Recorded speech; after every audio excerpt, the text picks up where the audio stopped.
It seems like there's always drama when the Buffalo Sabres are playing hockey at some point. This is the year, and I believe that eventually this season they're going to turn things around and will be competitive for a playoff spot in that very tough Atlantic Division. But goaltending was going to be the question, and we've got more questions than we thought we knew what was happening. You start the season with Devon Levi, the young gun who's going to bring you along, and he didn't look so great the first couple of games, but that is to be expected.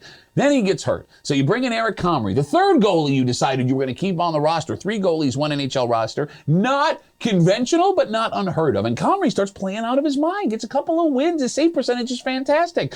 And then he ends up hurting himself. So you got to bring in Ukko-Pekka Luukkonen, and the guy who a few years ago was the heir apparent to that crease in Buffalo. They brought the kid along slow so he could be that superstar. And Ukko-Pekka Luukkonen plays out of his mind even more than Comrie was. As we tape this show, the last win he had was a shutout of the Colorado Avalanche at home. His first of his career, by the way. So you have a situation where you have 3 goalies that are playing pretty good. One of them hurt and out for a while. Weeks is what the coach is saying. Then you have a guy who's a little bit nicked up that you got to take along slow because he's just a baby boy, which leaves you with Ukko-Pekka Luukkonen, the man who you thought was the heir apparent when all of this started a couple of years ago, who may have been on the trading block before we got into the season. I don't know what to think because there's that famous saying, if you have 2 good quarterbacks, you have no starting quarterback. And I think the same argument can be made for goalies in the NHL.